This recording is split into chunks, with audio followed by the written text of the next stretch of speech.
All right, everyone. Welcome to webinar series number 3 on D2L with Dave. Today, we're going to be looking at dialoguing in D2L with Dave and exploring the ways that media can be used to communicate in Brightspace. So initially, at the beginning of this meeting, what I had done was I had just started typing in the chat pod, but you couldn't hear me and you couldn't see me. Then I started I opened up my mic so that you could hear me. And then finally, I put on the webcam so you could also see me. So just increasing the levels of communication that you can use inside a virtual classroom. It's just something to think about. I am going to remove my webcam just in a little bit, just so we can see more of the screen. And when I share, I want you to be able to see everything as opposed to this mug that hasn't been well groomed over this quarantine time. So that's what we're going to do today. We're going to look at some media. Today, again, my name is Dave Gomes. If you don't know me, I'm our technology-enabled learning and teaching contact for the board. I work in our student success department, and I work in the e-learning. So I'm a liaison with the Ministry of Education and with D2L, who provides us with the platform of Brightspace, where we run all of our online learning. Co-hosted and facilitated again today by Paul Lonke, who's one of the special assignment literacy teachers, and he's also an e-learning teacher for the past 3 years. Paul, if you want to jump on cam just to give a wave, feel free. If not, that's okay. Hi, everybody. How's it going? Nice to see you. Nice to be here. I'm not an expert in this stuff, but I'm here to help answer questions.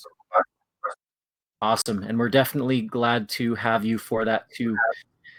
So today is going to be more demo based, but we've built in some time for us to practice, and we're going to do a Q&A at the end just so that we don't run out of time like we did last week, or sorry, on Monday. There were a lot of great questions, but we ended up running way over time, and I apologize for that. So again, I'd like to be cognizant of everyone's time today, and so we'll get right into it. Okay. So again, those links will be shared out, bit.ly/D2L with Dave. Today will be 3, and they'll be loaded up into Edsby, as well as I'll try to get an email sent out to all staff. Okay, so first thing we're going to do is initiate a little poll here, and I want you to guess which one of us, Paul or Dave, is an avid musician and a bass player. Who do you think is the avid musician and bass player, Paul or Dave? So you should see at the top above my camera, you'll see the option. You can click Paul or Dave. I'd rather you do it in there than in the chat if possible. I'm going to give it another 3 seconds. 3, 2, 1, and we'll close the poll and publish the results. And the polls have it 46-16. I'm thankful to those 16 people who thought that I could actually have a musical bone in my body, but unfortunately, that is Paul. Which will make sense with question number 2, which is who wishes he was an avid musician, Paul or Dave? And that would be me. So I'm not actually going to have you answer that in a poll. I just thought that would be a fun thing to make note of. He was a musician, and I wish I was. So in the chat, what I want you to answer now, though, is question number 3, which is why is communication so important in a classroom? So just on the left-hand side, if you want to open up the public chat, and why do you think communication is so important to a classroom? We'll give you a couple minutes to type in your response, and then we'll look at them.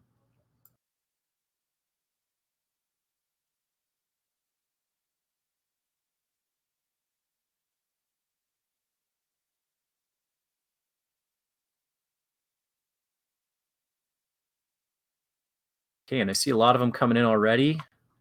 Yep, so it allows for teachers to determine if understanding and learning is taking place, engagement and clarity, gaining rapport, yep, student voice, triangulation, feedback.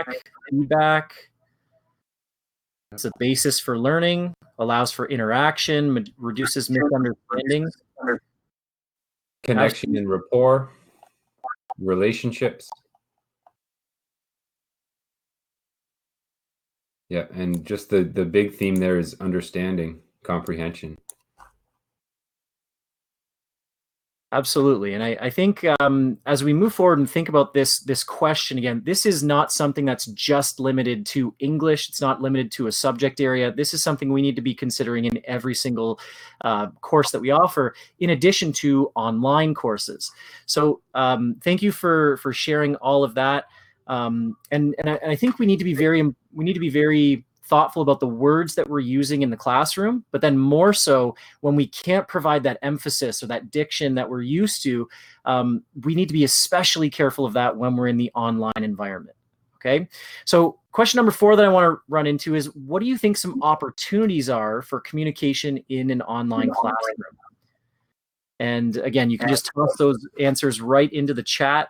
I'm going to be saving these later, just so you know, just so that I can compile a list that I think would be useful. But if you want to put in the chat here, what do you think some opportunities are for communication in an online classroom?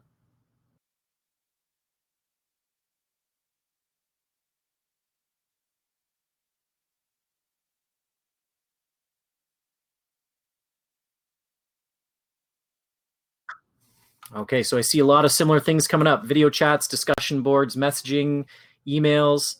It seems like some people have taken online AQs before, maybe. Okay, so students can record contributions. We've got text, video, audio. Great.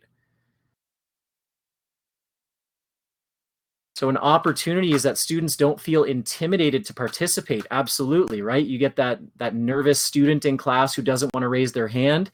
Suddenly online, they don't have that nerve, or they don't have the nervous, I guess, aspect there, or it can reduce that anxiety. You can have more discussions. Okay, great. All right. Well, thank you so much for all of your participation in that. We're going to be asking you some questions throughout, and we're going to actually be asking you to go into a D2L course, the D2L with Dave course today, and do a couple things. So when we get there, just I'll make sure that I have enough time, and I'll demo how to get into it if you're not sure on that. I'm just going to remove my webcam so that you don't have to keep looking at me during this. And now you should see that a little bit larger up on the screen. Okay. So I think there's definitely some great opportunities for communication in an online classroom. And one of the things we always want to stress is what works in a classroom can work online. And we almost want to think about, how can we replicate what good teaching and good communication looks like in a classroom? How can we replicate that in an online environment? And that's really what I want to focus on today, is when we communicate in Brightspace, it's not just the words that we're saying, but we have students that are communicating with both the environment and then with other humans. So when I talk about communicating with the environment, online communication relies heavily on the user interface and the user experience. It needs to be simple and clear. Students need to know where to go to get the messages that you're sending them, and then they can decipher the messages, right? And sometimes there's a barrier with the environment if things are posted in too many different places. Sometimes the environment can be helpful depending on how it's designed. And then you get to the communicating with others part, where it's actually human-to-human communication. And there's so many different tools that are available for both synchronous and asynchronous communication with students inside Brightspace. So just for a few, we've got email, IM, which is instant messaging, chat, discussions, virtual classroom, video note, and this new thing that I just was on a webinar with D2L yesterday, and they gave us permission to use it today, capture. So I'm excited to show some of these things and to show the power of what we can do in terms of communication. Because again, if we're just posting content online, I mean, we are communicating in that way with our students, but that's not the type of learning that we probably want for our students. So let's get into communicating with the environment. And I should say, before we move on, we are going to, if you do have questions, you can post them in the chat inside here today. We didn't want to make you go out to that Microsoft form again. So if there are questions, you can post them inside here. We've got periodic times where we're going to take a couple questions from Paul. So if you do have questions, feel free to post them in the chat and we'll get to them. So communicating with the environment, the first thing is your navigation bar, or your nav bar, and your home page. I want you to think about your nav bar and your homepage almost like walking into your classroom and what students see along the walls, right? You are very intentional about the things you put in there, what your homework board or your daily check-ins or your calendar or whatever. That's the same thing that you have with your homepage. So you want to be intentional about what icons you're putting in your nav bar and what widgets you're using on your homepage. So things that you want to ask yourself are, am I going to be using announcements, or am I going to be using activity feed as my primary giver of information to students? Or am I going to use both for a different purpose? Do I want to have a calendar on my homepage or my nav bar? Do I want to create a custom widget like you can see here, a Meet the Teacher widget? Right? Some of your students may not know you if you have to go online with them and they've never met you before, right? And then, do you want to have a content browser as a widget, or do you want to just have the content icon up here? Regardless of however you choose to lay out your course, you're going to have to direct students to go where they need to go to get the things they need. So how do they know to go to content for your lessons? How do they know to get to discussions to post in a discussion? How often should you be telling them what they have to do, right? And all of this comes into this idea that you want to be designing this with the user in mind, the student being the most important person in this class. And when you think about their experience, then you can start thinking about, how do I actually want to manipulate this homepage and navbar? Okay, so I'm going to give you a few instructions on how to do that, and then I'm going to demo it. So if you can't follow along here, then that's okay, because I'm going to demo it right afterwards. But in terms of editing the navbar, you can edit the navbar of any course that you are the teacher of. So in the D2L with Dave teacher course, you all have access to edit that navbar, which is kind of crazy. So I would suggest, if you have a sandbox course, or if you have another course of your own, go in and try editing that navbar. But the way that you do it is you hover over the navbar, and in the top right-hand corner, an ellipsis shows up, so those 3 dots. Then you can select Edit this navbar. Now, if it's the first time doing that, you'll end up seeing this thing that asks you if you want to work with a copy, and you want to select Yes, I'll work with a copy. Then you end up seeing the navbar icons pop up. You can add links or remove them. So add links is this little button right here. Remove links, you just hover over and click on the X. And then you can toggle on or off the icon-based navigation bar here with the little check mark.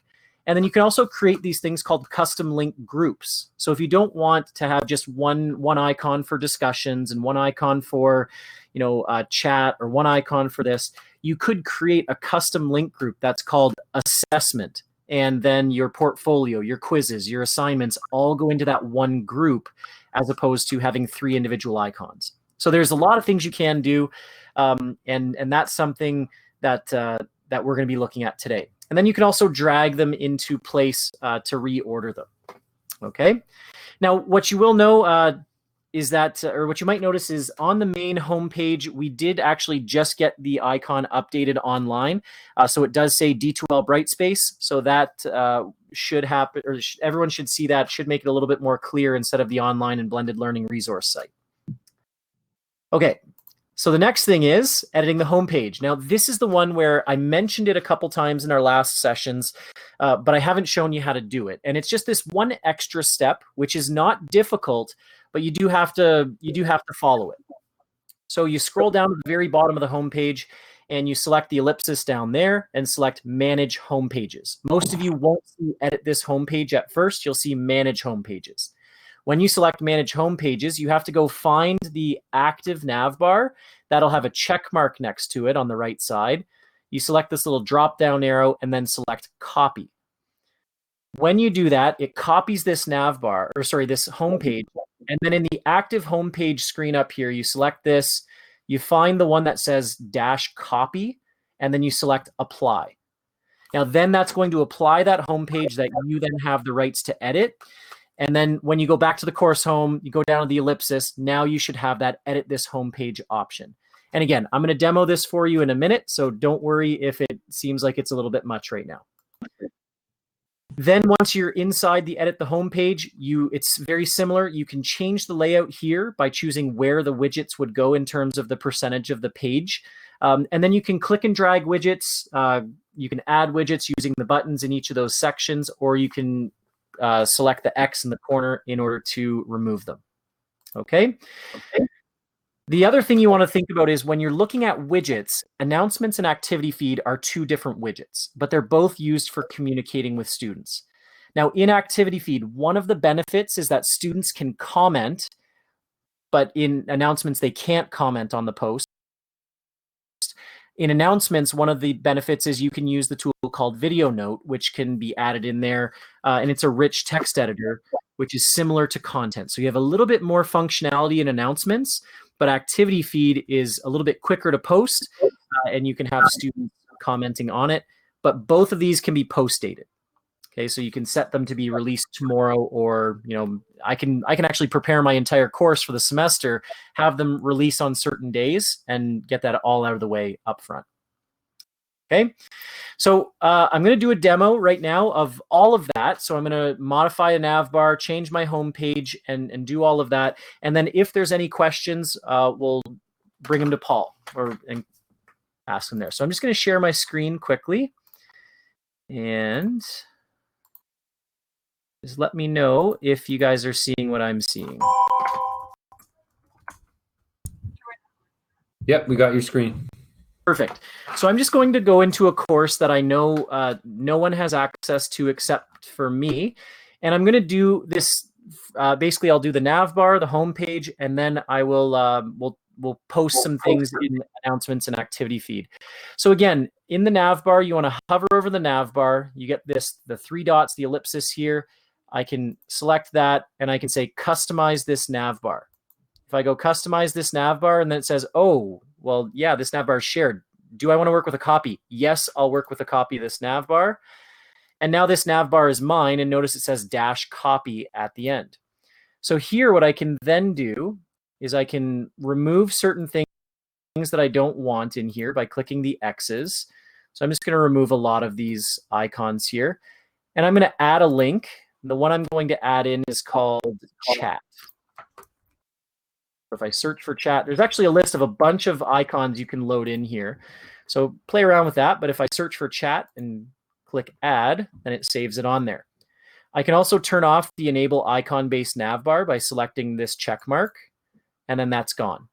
So if I save and close this, you see all of those images, the icons are gone. Chat is here, and all the additional icons are gone.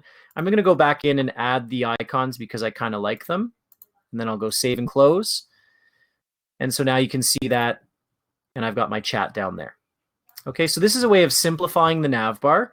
We'll go down and do the same thing for the home page. So we scroll down, we see the ellipsis here. We're going to select that and go edit this home page. Sorry, not edit this home page. We're going to go manage home pages. And then what you'll see is as I scroll down, there's one that says the course default, and it says default homepage. What I want to do is I want to drop down on that and then select copy. Now it'll refresh my screen, and then under where it says active homepage, I'm going to select the drop down, and I'm going to select where it says course default copy, and then apply. So now essentially what I've done, when I go back to my course home, I've copied the default homepage, and now it's one that I own. So if I make changes to it, it's not going to affect anyone else. Now, these are the default widgets that are on here. You can see announcements and activity feed and updates, calendar, things like that. If I want to go in now and edit this homepage, I can add other things to it. So I can change the layout here if I want to, right, to make it a little bit depending on what I want to have. If I want to have something across the main bar or not, I can click and drag widgets into certain sections, and you can also add other widgets. So if I go add widgets, and I'm going to add this thing called capture in here, select that and select add, and I go save and close. Then you can see it's added in a new widget down here for me. It's moved where they're located, and so on. Now, what I meant about the activity feed here is when I create a post in activity feed, notice I have the option to allow comments or not. So if I just go, this is my post, select post, then you can see that when students log in, they have the option of writing a comment below there. The announcements don't have that. When I go to create an announcement, I have to give it a title. So let's call it day one. But here I have that rich text editor that we were looking at in content where I can insert stuff like YouTube videos, links. I can insert directly from Capture. I can insert a video note again, or just link to any of the files that exist in the course. Now you can also do that inside of the activity feed, but you can't insert a video note, and but you can always insert YouTube videos or things like that. Then they will embed. Okay, so I know that's a quick overview of that aspect, but I do want to move on. So if there are questions, Paul, I was just wondering if you could ask a couple. Nope, as of now, we have no questions. Okay, awesome. So then we'll just keep trucking along. So the next thing we want to talk about then is communicating with others. So once you've thought about how you want to run how you want your course to run with students, you want to think of the idea of either asynchronous or synchronous communication. So asynchronous means just not at the same time, and synchronous means at the same time. Some of the communication tools can be used for one or the other, or both, depending on how you're using them. But the purpose should drive the communication style you're using. So if I want to, if I'm doing a live session, then I wouldn't necessarily choose an asynchronous model of communication. If I'm not doing a live session, I'm probably going to choose an asynchronous model of communication, right? So the big difference I would say between Brightspace and some other learning management systems or other systems is the ability to create discussions. Now, discussions can be done asynchronously, or they can be done synchronously like we're going to do here today. We can create a forum in our discussions, and really what that means is that it's a collection of similar topics. So like Unit 1 or poetry or whatever you want those collections to be called. And then inside the forums, you create a topic. And the topic is the actual question or the prompt for discussion posts. And they can be grouped or they can be whole class discussions. So what I mean by that is we can put students into groups of 4, randomized, or they can select their own groups and have their own discussion as opposed to having an entire class discussion. So that makes it a little bit easier for chunking.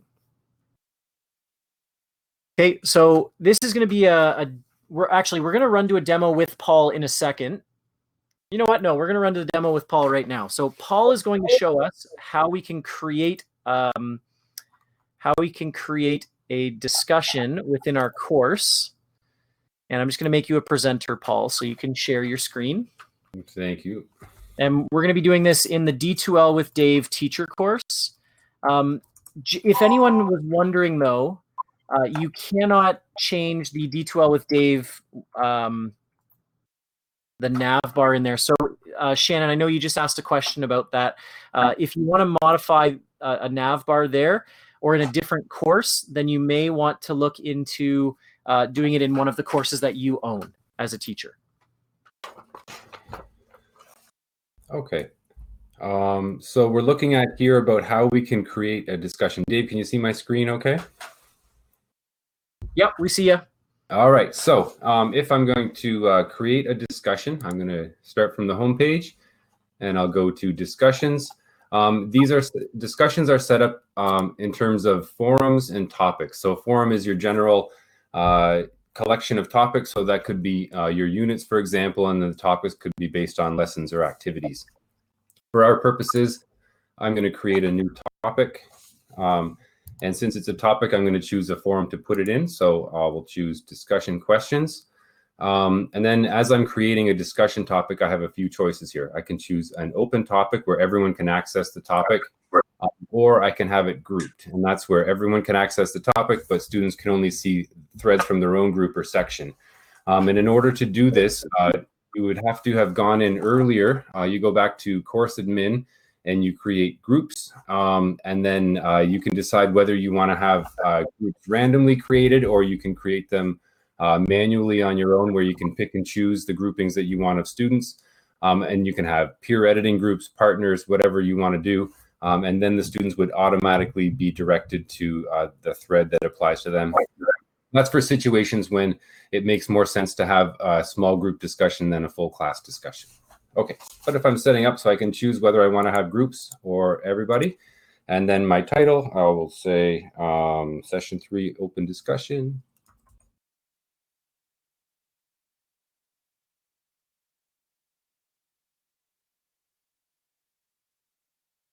There we go. And I can, oh. So then I'm going to put in my description here. And maybe the description is what might be some norms and expectations for online communication that will lead to engagement. And I'm thinking about engagement of students, and I'm thinking about the students who kind of do what they're told, and I consider that to be kind of compliance. But I'm wondering, like, what can we do online to get students really invested, really caring about the outcome of their learning and getting inspired? So what might be some norms and expectations for online communication that would lead to that? So that would be our topic and our description. And then under options, I have some choices I can make. I can allow students to post anonymously, and that's going to depend on your purposes. This is a nice feature that teachers like. A moderator must approve individual posts before they display in a topic, or actually the third one I'm talking about. Users must start a thread before they can read and reply to other threads. This is to prevent students from going online, reading other students' replies, and then kind of basing their response on those. Instead, you can require a student to give their initial thoughts and impressions before they're able to read the contributions of other students. So that can be helpful depending on your purposes. You can also have ratings for posts. So you can have students looking at other students' posts and they can give them a 5-star rating, or they can vote them up or down. So depending on your purposes. So after I create, I save and close. And then session 3 open discussion will be there. All right. And back to you, Dave. All right. Thank you, Paul.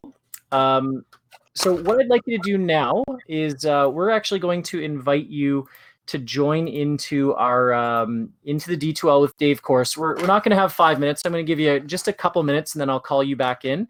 But if you want to head into the D2L with Dave course, what I'd like you to do is either go try to create a new forum or topic, or respond to a topic that exists.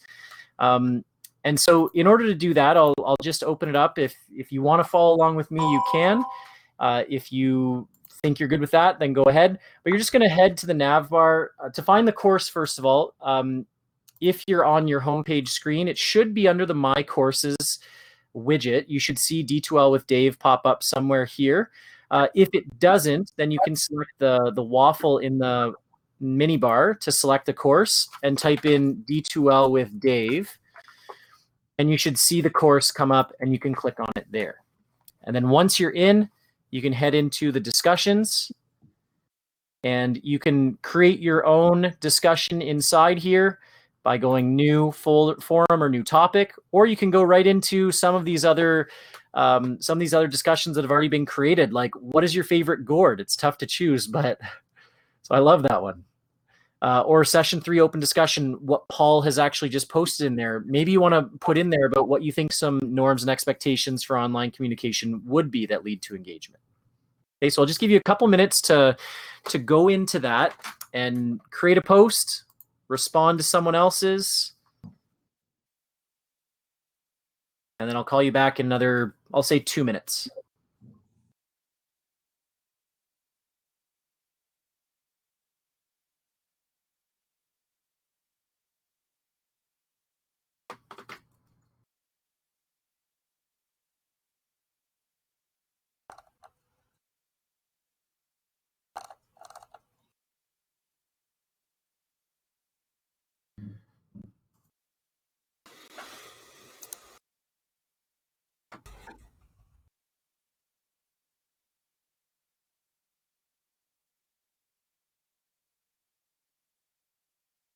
So I see some more responses about gourds. Thank you, Paul.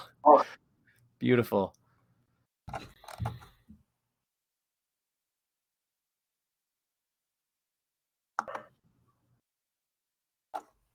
Some pumpkins.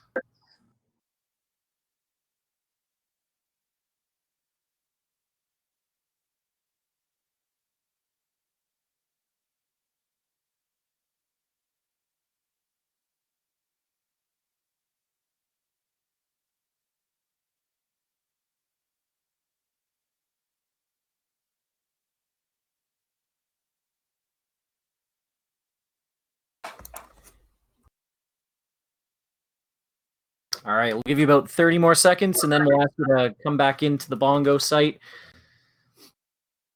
And I want to show you something there as well. Dave, a couple people are struggling to get into the course. I was just going to suggest to make sure that you're still logged into Office 365 and you haven't been logged out in order to get into the D2L course. Okay, yep, that's a good idea.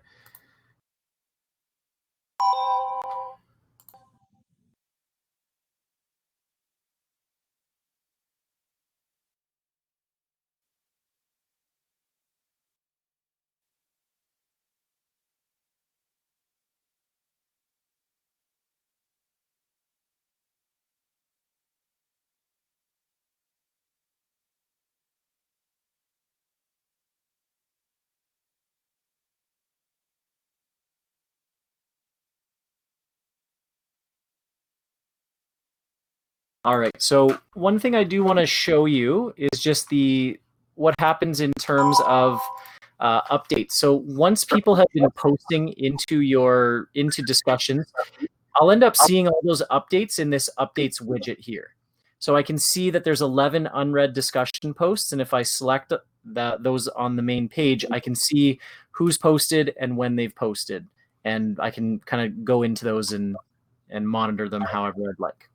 Okay, so I'm going to hop back into the presentation, and sorry. So what was the experience like? How did you find it? Can't get in either. Internet slow. Yep. If your internet's slow, it might have taken a little bit longer to get in there. That's definitely an issue. And you know what? In the interest of time, I think I'm just going to keep moving on. So hopefully your experience was good. But again, if it wasn't during this webinar, that's okay. You can always go around and play with it. It's pretty easy to use. Just remember forum, topic, and then there's individual threads that you would create and respond to. Okay. In terms of communicating with others, there's other tools that are available for communication. So built into Brightspace, there is an email tool, instant messaging, chat, and then assignment feedback. We're going to look at a couple of them today. But again, with the interest of time, we're not going to. But those are primarily text-based. And then audio-based, there used to be the ability to record audio files and save them, but because of the whole Flash Flash going away, this was a Flash-based tool, so it's no longer available. But in order to just do audio, you could use a video capture like Virtual Classroom, and then record but not share your screen. So I could do that kind of like I'm doing right now and just have audio attached to it. Or I could record something on a separate device and attach it in. But I think there's going to be a fix coming from D2L in the near future. But you do have the ability to do email, instant messaging, and chat. Now, in order to email, you would just go to your class list and select a student name. You'd add a subject in, and it's very similar to most email programs. You'd select send, and then it's off to your student. One thing I do want to focus on here is that email is internal email. So you have a Brightspace email account that only works inside of Brightspace. But what it does is it actually forwards to your Office 365 account, which is default for our staff. So if you get an email inside of Brightspace, what you'll end up receiving is you'll receive a notification in your Office 365 email that tells you, oh, you got an email inside Brightspace. You can't respond to that. Okay, it's similar to like right now where we get EDSB messages and we get a notification in our email. If we respond back to it, we'll get a bounce back email. But really, it just means that when you get the email inside Office 365, you need to know, okay, I got to go into Brightspace to check my emails. Okay, Karen, you can cancel the default if you want. That has to be done in the notification settings or your profile settings in the top right-hand corner in the mini bar. Okay, there's a video I can share with you later on that, though. In terms of parents do not have D2L email or D2L accounts yet. We're looking at getting Brightspace for Parents up and running for next school year, but it has to be done through IT. Okay, In the email tool, you can also add attachments as you need to as well. So that's a good thing if you need to attach a rubric or if you need to attach a file and your students can email you to do that. Okay, we're next on instant messaging. There's an instant messaging feature that is similar to text messaging, but in the mini bar, if you select the envelope right next to email, you can get instant messages. And in those instant messages, you have the option of selecting your class list and then selecting a student and then sending them an instant message. So it's best if these are done when you're both online, but they will still save there for offline. And then when you log in, you'll see the notification there as well. So it is similar to email, usually meant for shorter messages and no attachments. Okay, so that's instant messaging. And then there is a chat feature as well, where you can create a chat and synchronously host a text-based chat in the browser. You can add that link to your content or your announcements through the quick link or to the nav bar. And you can and users can modify their username. So you do need to be kind of careful with that because you'd need to let students know that you can see who it is. But if they change their alias to something different, then that could be a little bit of trouble for them. Okay, so I'm going to do a quick demo of those three things, and then we'll move on to the others. Okay, so I'm actually just going to go to a different course that doesn't have any live data in it. So if I open up this course and go to the class list, this is how I'm going to get my, so I'm in the class list and I see my students here.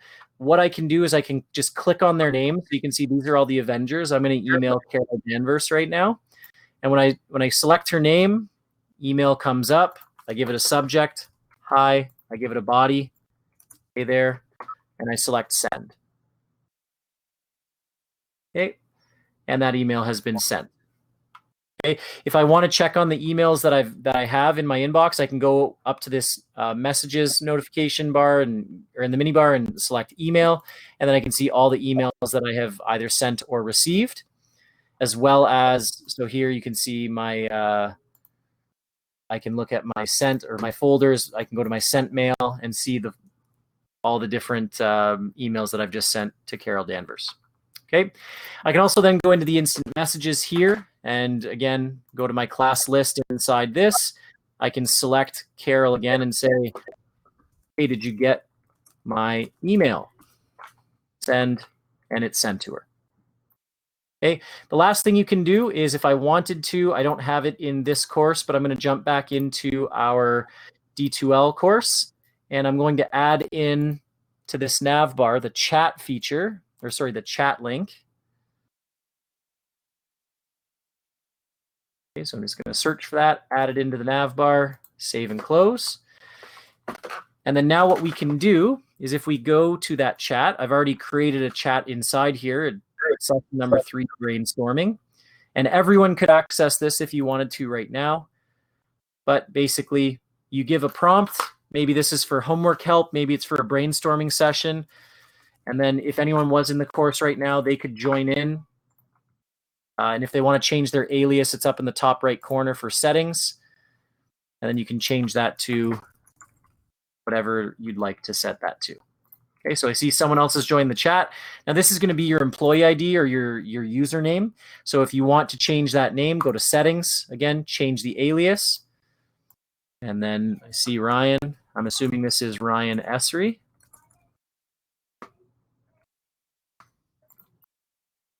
Hey. And then, yeah, so we end up getting this chat that's there. And I'm just going to exit that because it was just supposed to be a quick little demo. All right. So that's those are those different kind of, some of them are synchronous, some of them are asynchronous. You can get that the chat would be synchronous, but the email and instant messaging would be asynchronous. So yeah, we are, did you know they're always know the real name?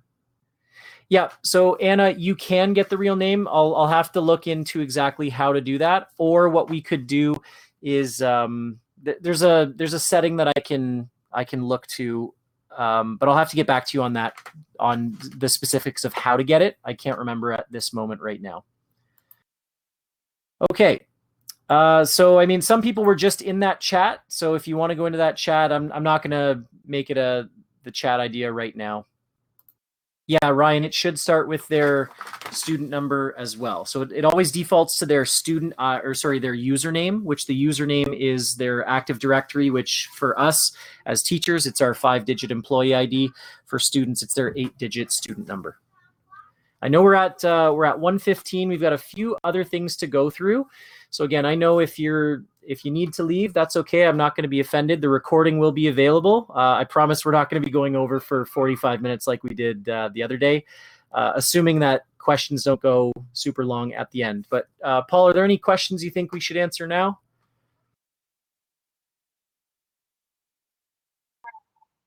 We had one quick question about sort of the purposes of chat as opposed to discussions. Would a chat be sort of a live tactical thing, and discussion is more of a formal responses to a teacher's post? Yep, I would say yes. So chat is definitely going to be more live. But the other thing too is when you have a discussion, the discussion is going to exist forever unless you delete it. The chat does not exist forever. So you won't be able to go back into the chat and see every single thing that was typed in. At least I don't think so. So I think they're meant to be very quick. I would probably do it if I was online and had office hours, just so someone could pop in, ask a question, and I wouldn't have to respond through email.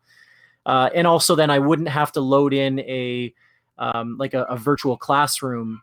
I could do the chat through there. But I mean, this is the same thing that you could do through virtual classroom and then use the chat like we're using it right here.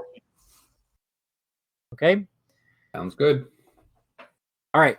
So we're going to hop on a little bit further. We'll answer that question a little bit later. Okay, Ange? So the next thing we're going to look at, there are 3 video tools that are very useful. The first one is Video Note. So when we think about looking at sharing our videos, I think Video Note is probably the most powerful tool to use asynchronously.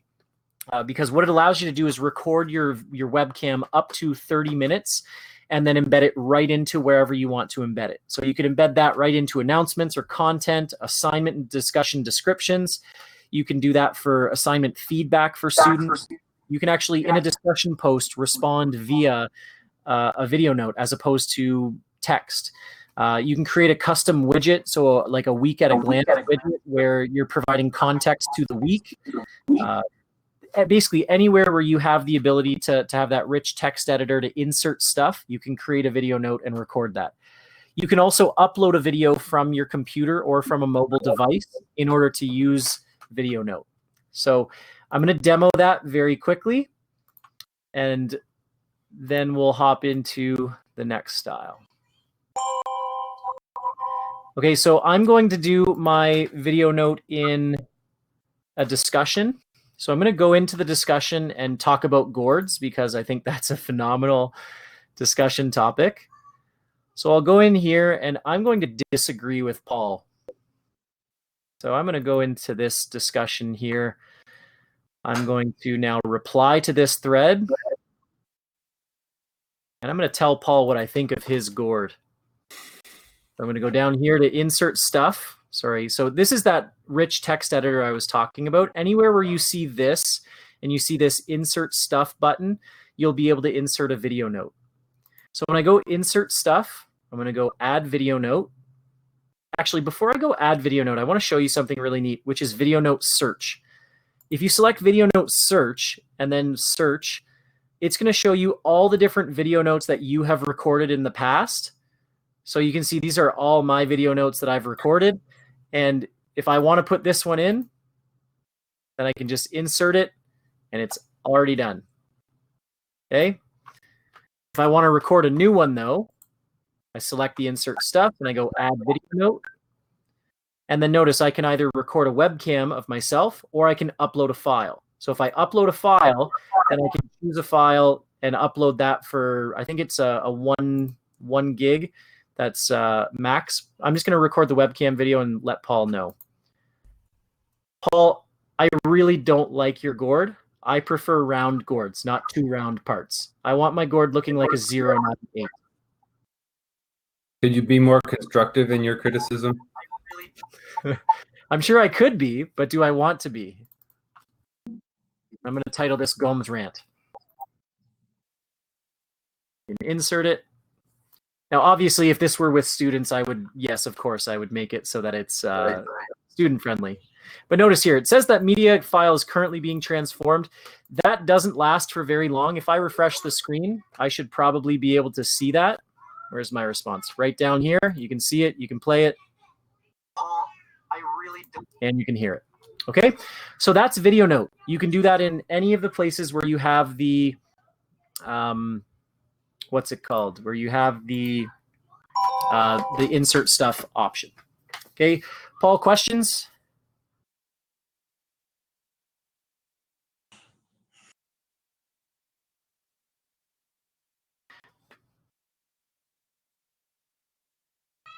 Paul, I think you're muted. I'm not sure if you're saying a question, so I'll pull that off. Sorry about that, Dave.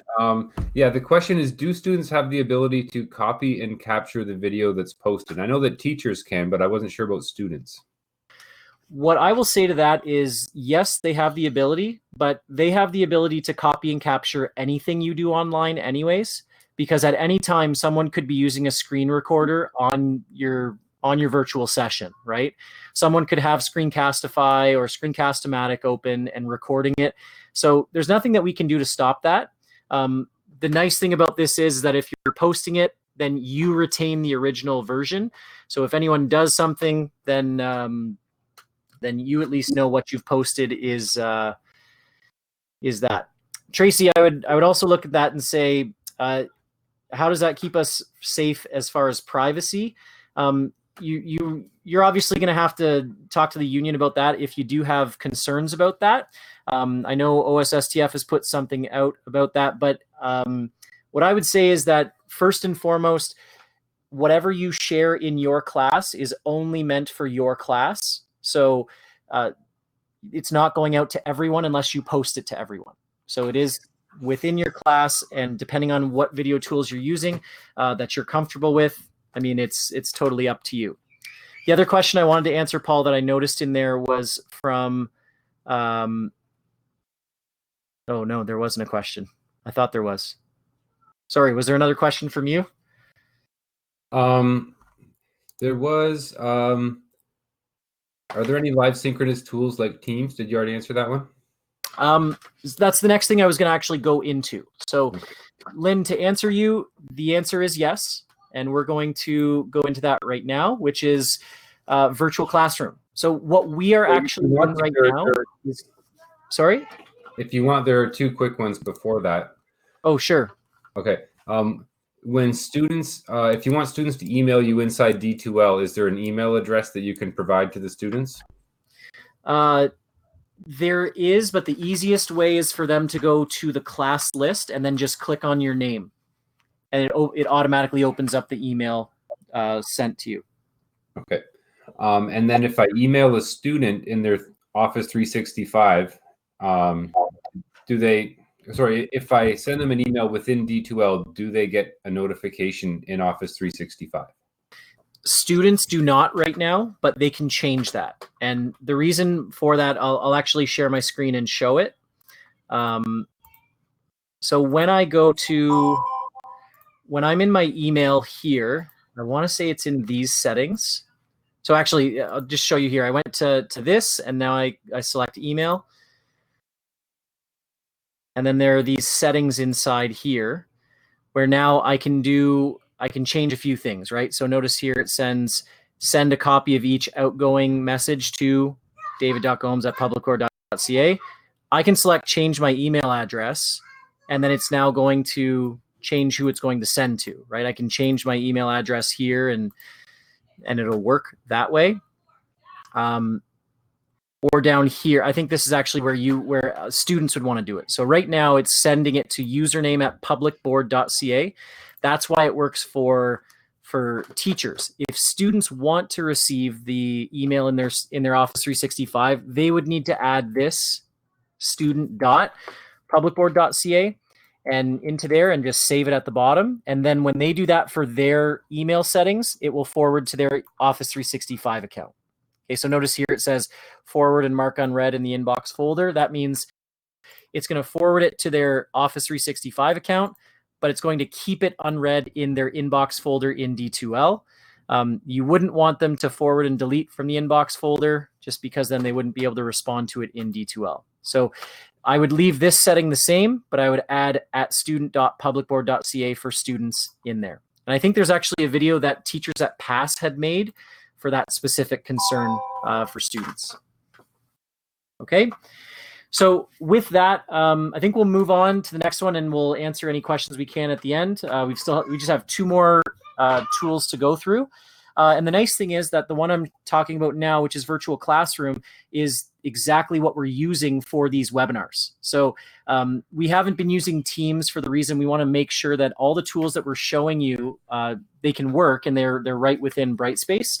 So this is what's meant for synchronous classrooms or synchronous meetings.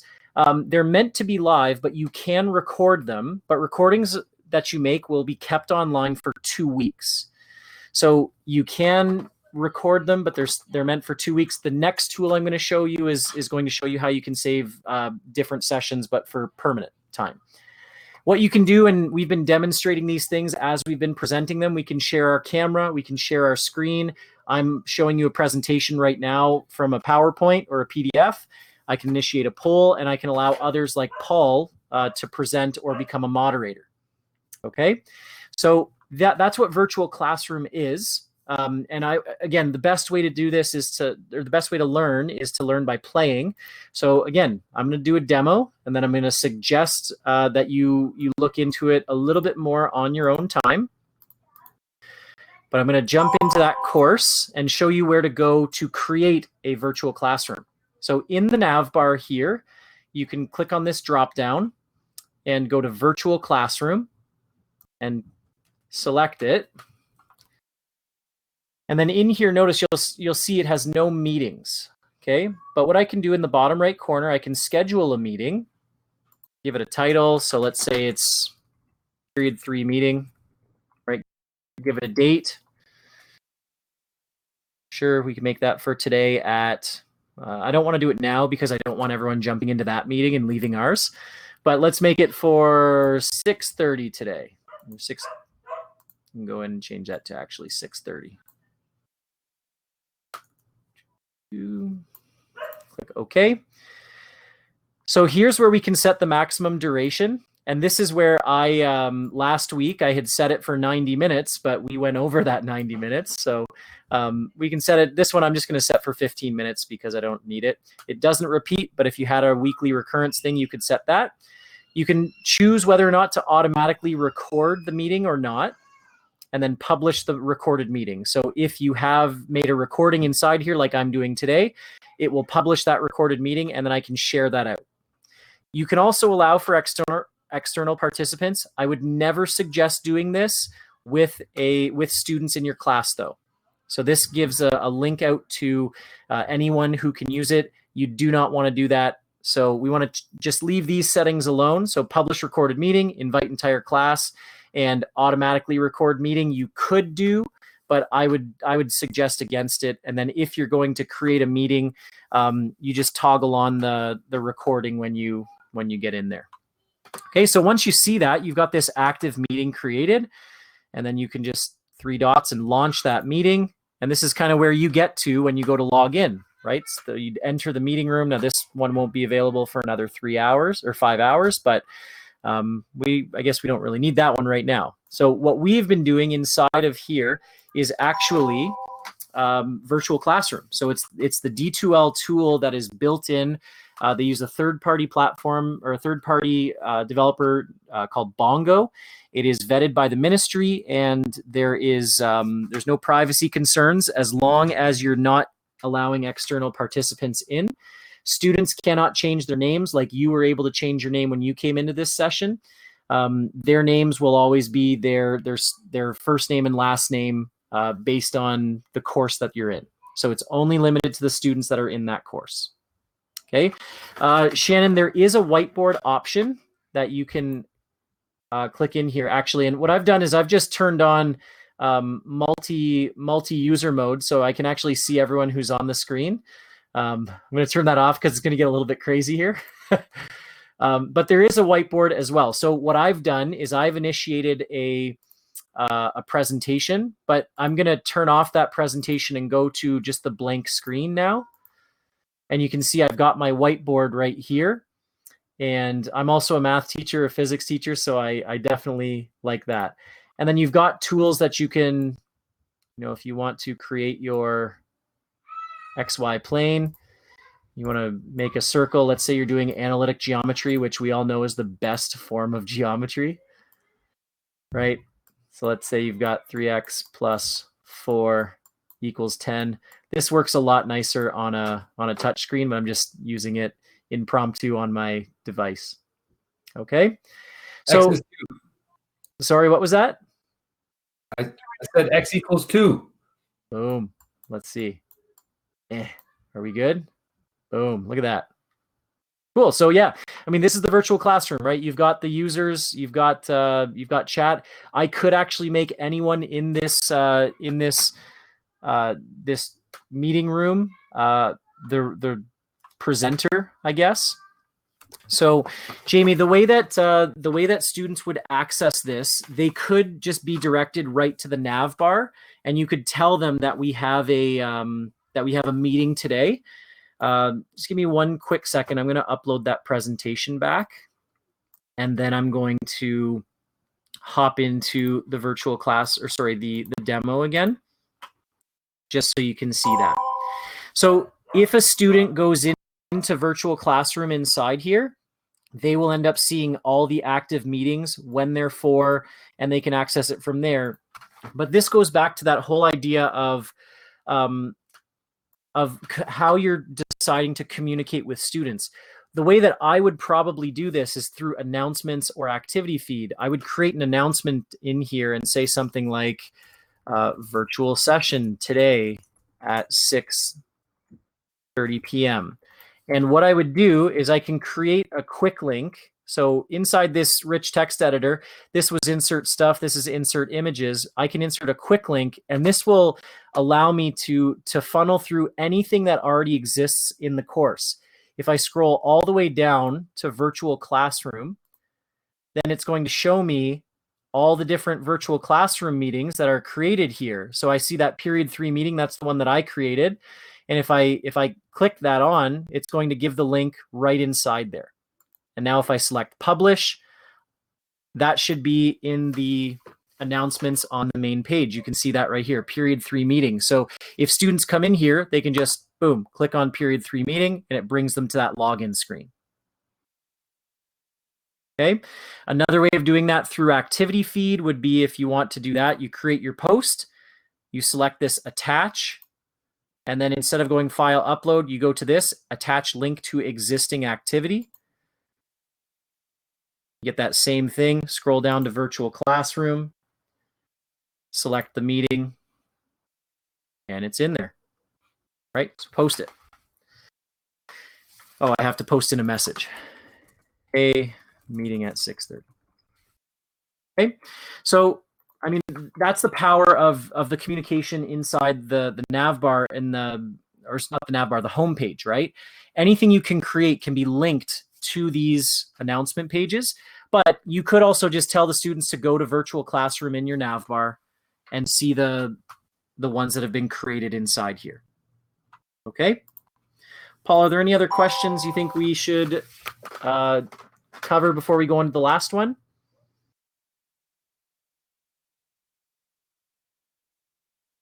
You're muted again, Paul.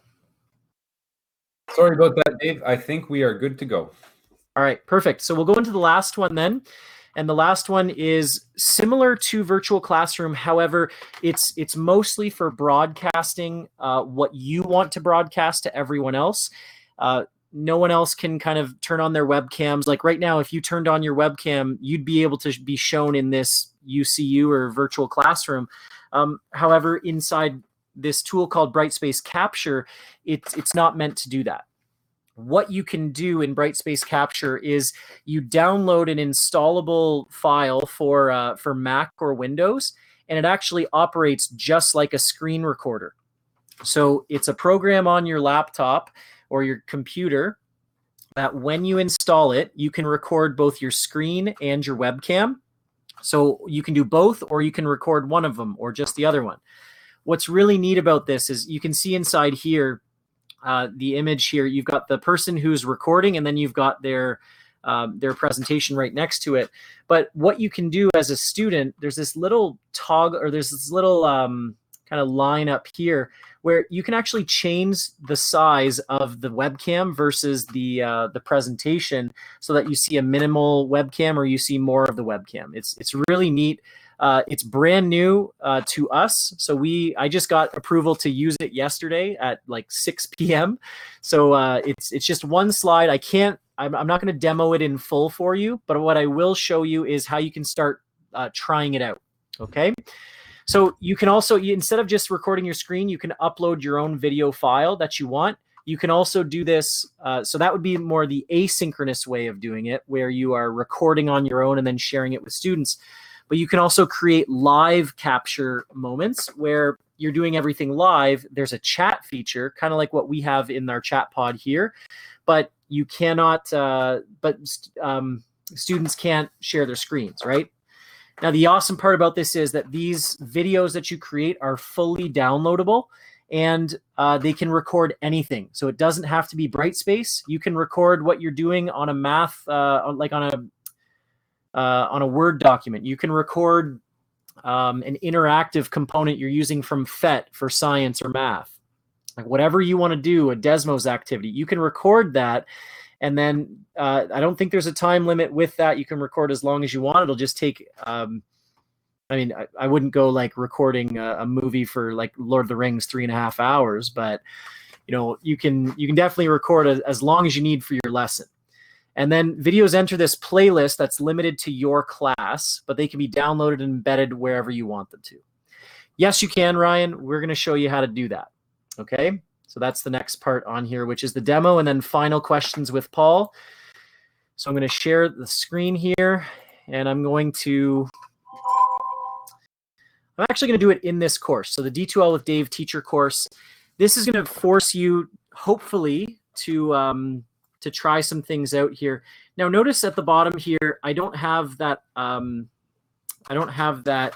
widget that's called capture. But what you would end up doing is go down here. Remember, we're gonna manage our home page, copy the home page so that you can edit it. I'm going to edit this home page because it belongs to me. And I'm going to add a widget. I'm going to add it underneath activity feed. And I'm going to search capture. And I'm going to add that in. And you know what? Just so that's front and center, I'm going to put it way up at the top in the top bar. So when I save that, notice what happens inside here. Now, I don't want anyone to play with this right now. Play with it when we're done the session, by all means. But what we want to do is either a new video recording, look at our course videos, or look at the live event manager. So live events, that would be where you're going to have something live.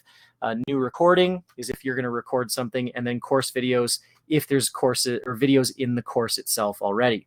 There shouldn't be anything in course videos if I click on it, because I don't think I've loaded in a video into this course specifically. Nope.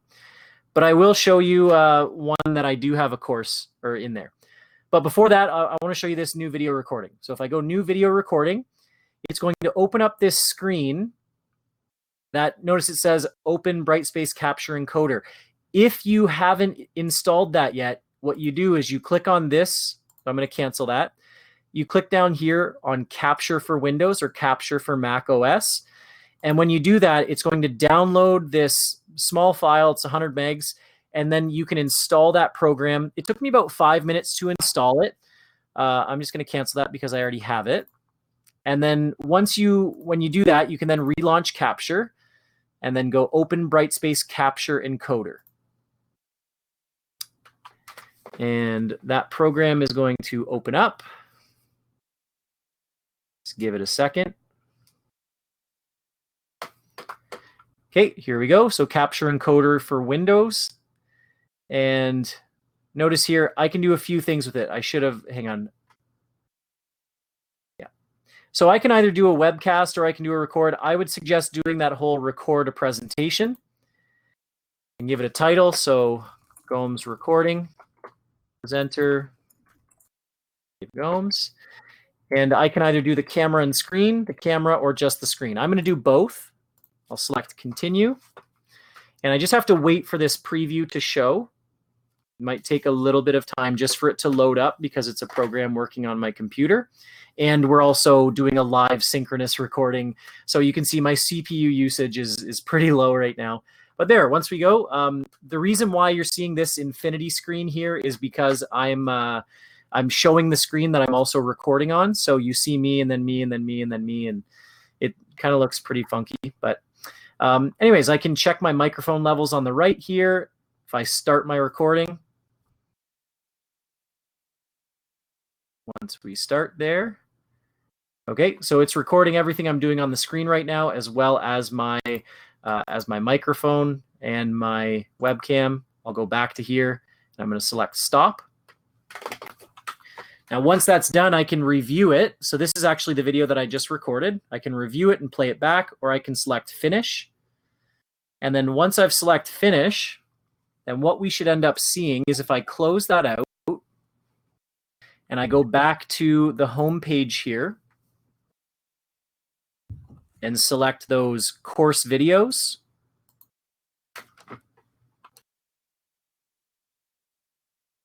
once it's kind of once it's been transcoded into the video, it should show up inside here. I'm not sure how long that will take for that to happen. Yesterday, it only took a couple of minutes in there. I may have needed to save something a little bit differently. Again, I've only played around with it for about 5 minutes. But in the demo that I got from D2L yesterday, it's a phenomenal tool to use to do your own screen captures and then to share them with your class. So the nice thing about this too is when you go to course videos, the only people who will see those course videos are the students that are inside this class. So once there's a video recording in there, only the students in this class list will see those videos in there. So if you have a bunch of videos you want to make and share with your students, you can put them in there. I'm going to go to the course my other course that I was using this in yesterday, just so you can also see some of the features when the course video is actually in there. So in course videos here, you'll see I have one course video that I've got. So it's my recording of the webinar yesterday with D2L.